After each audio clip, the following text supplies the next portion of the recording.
Stop. Guys, if you're about to drop $100 to $200 more on your favorite key comic book just because it's the Newsstand Edition, you need to watch this video. Let's solve this once and for all. Tell me if this has happened to you. You're on eBay and you're shopping for your favorite key comic book. You're really excited to make that big purchase, and all of a sudden you see Newsstand Edition. And you're probably wondering, hey, why is that like $100 higher than this other one? Well, you have to know the history of the comic. To explain this, imagine it's the 70s. You're an owner of 7-Eleven, you've got these comic books out front with the rest of all your magazines, and you know what? They're not selling that great. So what do? You return them to Marvel or whatever publisher, and you get a refund. Wait, wouldn't you have to front the cost of shipping? Yes. So what people did is in the Silver Age, they started cutting off the tops of the comics and sent that back, as that weighs a lot less, and it's significantly cheaper to ship back to the publisher to get your refund. Sometimes if you see a Silver Age comic that looks like the front cover has been cut in half, you now know why. Eventually, in the late 70s, publishers started wanting to differentiate some sort of system. New comic book shops started springing up all over the place instead of just local supermarkets, bookstores, and 7-Elevens. It was decided that there needs to be a new way of getting these books out there, so thus became the direct edition. Instead of having comics that you would ship back and get a refund if they don't sell well, direct editions came out which were significantly discounted from the Newsstand editions. Comic book shops would buy several of these, they would put them on their shelves, and that's it. They can't return it back if they don't sell, but they're a lot cheaper. In 1979, direct editions started to roll out. 6 to 10% of sales in 1979 were direct editions rather than newsstand editions. Even more comic book shops started popping up all over the place. Direct editions are becoming more popular amongst retailers. Still only making a small percentage of all comic books sold, local comic book shops start adding up those percentages of direct sale comics. At first it was a little hard to differentiate what's a direct edition versus a newsstand. A lot of times they looked the same, they both had the barcode. One would have a dash in the middle. If you find a dash in the wild, that means that's the direct edition. The early 80s and late 70s, you'll see a couple of these. Check out this newsstand Amazing Spider-Man 201 versus this Direct Comics 201. Kind of look the same, except for that dash. Marvel found a way to fully differentiate the two. So check this out. This is Amazing Spider-Man 202. Check out the newsstand versus the direct now.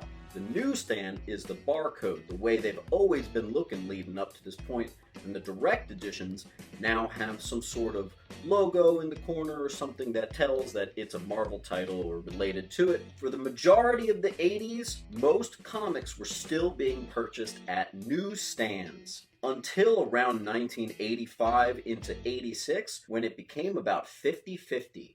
50% were still being sold at newsstands, 50% sold in comic book stores, the direct editions. This is the first time direct editions caught up to newsstand editions, and it would be the last. Direct left newsstand in the dust. By the 90s, it was about 15 to 20% of newsstands were left, and by 1995, you were down to pretty much less than 10%. In the 2000s, they switched up how it looks. They started looking the same again, but it was the fine print that would show you the difference between if it really was a direct edition, meaning the comic book shop version, or what was the newsstand edition. A lot of times, the newsstand edition would be more expensive. This went on until newsstands became about 1% of the comic books sold, and eventually, in 2013, was kicked out, and no more newsstand comics were ever made. So, you're back on eBay and you're looking to buy your favorite comic book. Let's say your favorite comic book is Avengers Annual Number 10, the first appearance of Rogue. Now, this comic right here is in really rough shape, so keep that in mind. But you'll notice it's a newsstand. Check this out. I got my newsstand and my direct edition. Now, granted, one is significantly high grade, the other one is extremely low grade. Imagine that they're the same grade. So which one's more valuable? Wait, what? James, I just dropped an extra $200 because it was the Newsstand Edition. You, sir or madam, were swindled. In 1981, when this came out, direct editions were only about 15 to 20% of the comics being sold. 80% of Avengers Annual Number 10s are Newsstand Edition, making the direct edition significantly more valuable. I thought Newsstand meant it was always more valuable. No. Pop quiz. I got 2 first appearances of Mr. Sinister, Uncanny X-Men 221. This came out in 1985. Which one is more valuable? Answer, they're probably a tie. By 1985, direct editions had caught up to newsstands, so this was the first year that it was 50-50. Let's pick a more major key. How about Savage She-Hulk #1? Same thing, I got the direct edition and the regular. Came out in 1980. Which one's more valuable? Again, the direct edition. Direct editions were brand new to the market at this point. So this book is actually extremely dope that I have this in a direct edition. This is about 10% of the sales in 1980 for this book. So what about after 1986, when direct editions started to skyrocket and newsstands started to go down? Well, let's take a look at Deadpool's first appearance here. This is the newsstand copy. We are into the 90s now.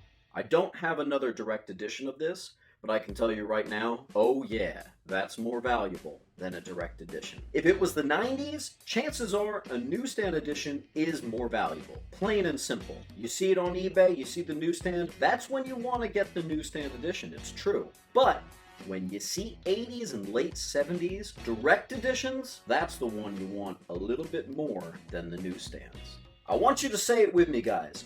Newsstands aren't always more valuable. One more time, newsstands aren't always more valuable. Sometimes newsstands are insanely more valuable. Now there is the phenomenon of the whole fact that newsstands were read as magazines. A lot of newsstands were reader copies, whereas the direct editions from comic shops were probably being kept. Let's face it, comic book geeks going into comic book shops are probably doing a better job of keeping these comics well maintained, which is why a lot of the times newsstands, they look like reader copies. So does that play a factor into a higher graded copy?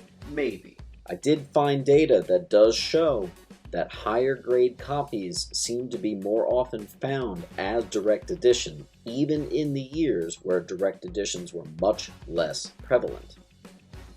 Let's talk about Image comics. Now, unfortunately, I got no examples to show you, so I'll put up a couple pictures. Let's take our good friend Spawn, created by Todd McFarlane. Spawn introduced Image comics to the world and has been extremely popular since. Newsstand editions make up a tiny percent of Image comics, and by the late 90s, early 2000s, we're talking 1% of the comics being sold were newsstands. So not only is it extremely more rare to get an Image title in a newsstand edition, Image actually gave newsstand editions the right to print and do a little bit of changes. You might get a different centerfold in a newsstand edition of an Image comic than you would a direct edition. You might get different ads. You might get different backs of the front page than you would in a direct edition. So it's true, sometimes newsstand editions blow direct out of the water.